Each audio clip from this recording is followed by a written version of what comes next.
All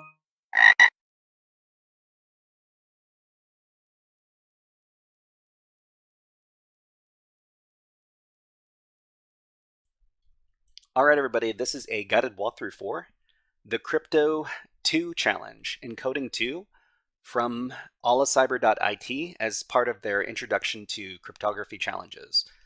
So the challenge description says, conventionally, the bit sequences are divided into bytes and adjacent subsequences of 8 bits each. So bytes are 8 bits.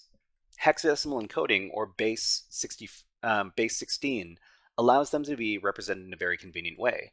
Given a byte, it is broken down into 2 adjacent sequences of 4 bits each. These, read in binary, can be understood as 2 integers from 0 to 15, which are then represented by the characters 0 to 9, and then A, B, C until F. So for example, we've got this binary number.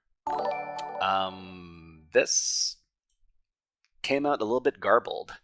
Each byte is then transformed into a 2-character sequence. In Python, byte sequences are managed through the bytes class. With the method .hex, you can get the corresponding hexadecimal string, while the function bytes.fromHex, returning the object bytes matching the hexadecimal string. So to get the flag, turn the following string into the corresponding byte sequence. So we've got a hexadecimal string over here. We'll talk about this in well, let's talk about it right now. So this is AllCyber Introduction Crypto 2 Encoding 2. In this challenge, we're asked to decode hexadecimal strings into bytes. So what are these hexadecimal strings? So a hexadecimal, or hex string, is a number of pairs of hex digits which can be encoded into bytes, which then can be rendered as ASCII characters. So for example, if we've got the hexadecimal string 41424344, it can be encoded into ASCII characters A, B, C, and D. So all of these capital letters over here. So the 41 is associated with A, the 42 with the B, the 43 with the C, and the 44 with the D. Okay, so this challenge requires us to convert a hexadecimal string into a byte sequence, in this case, printable ASCII characters. So to solve this challenge, we can use a few different methods, and the first method we'll be using is CyberChef. To solve this challenge in CyberChef, first we need to copy the hexadecimal string and then paste it into the input window. So let's go ahead and do that. So here is the string of hexadecimal digits. We'll copy it, and then we'll go over to CyberChef. Hold on. Let me reset CyberChef. So to use CyberChef, you just need to go over to cyberchef.io, and you'll see an application that looks like this. So the information that we want to transform, we're going to paste it into the input window. And then in the operations window, we're going to search for the from, not the from decimal operation. This should say from hex. Sorry. So we need to use from hex and then drag from hex into the recipe window.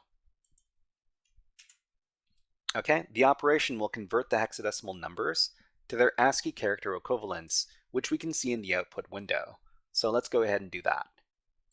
In CyberChef, search for from hex, and this operation is going to convert hexadecimal byte strings back into their raw values.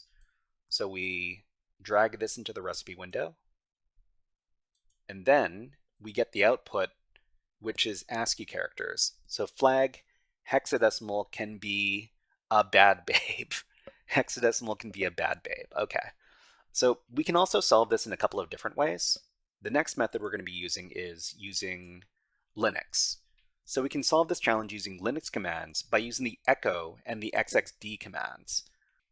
So the first thing we do is we use the echo command to feed the hexadecimal into the next command. So basically, the echo is used as input for the next command, which is the xxd command. So the xxd command is used to convert the hexadecimal string into a printable string. So when we run xxd with -r, it's going to do a reverse operation from hexadecimal into bytes. The -p in the command is going to give only the printable characters and not the usual interface. Okay, so let's go ahead and demonstrate this.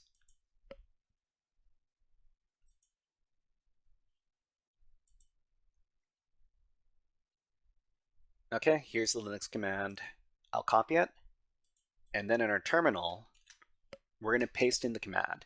So we echo out the hexadecimal string, and we have to make sure that this is contained within some quotes, either single quotes or double quotes. We then pipe it into the xxd command, which is usually used to create hexadecimal from whatever bytes are given to it, but we're running it in the reverse operation, which is hex to bytes, and we give printable output.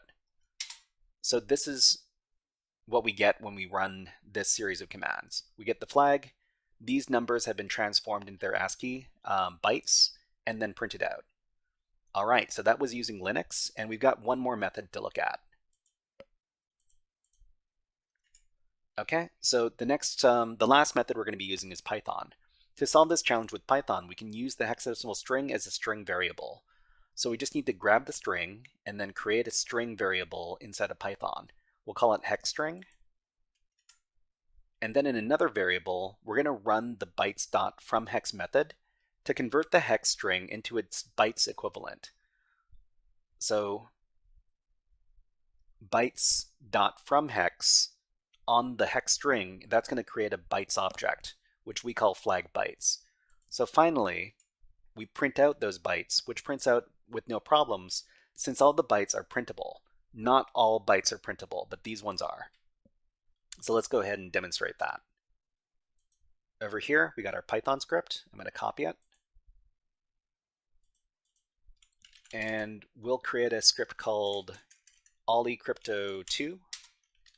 Paste in the script. Okay.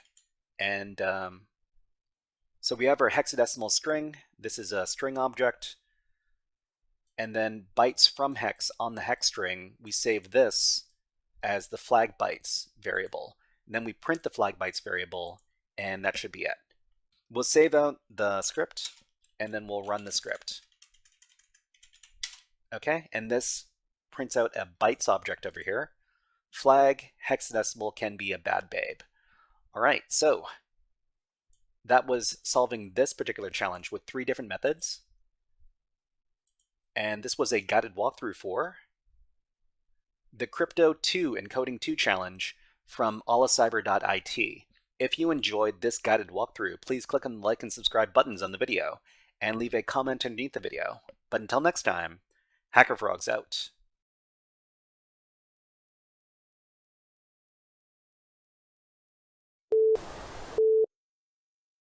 Hey there, HackerFrogs! Are you enjoying this workshop? Learning new concepts and skills? If so, there's a way you can support the channel, and it's totally free. Just click on the subscribe button below the video. Also, click on the like button. And if you have questions or comments on this workshop, please leave them below the video. Thanks for listening. And now, back to our scheduled programming.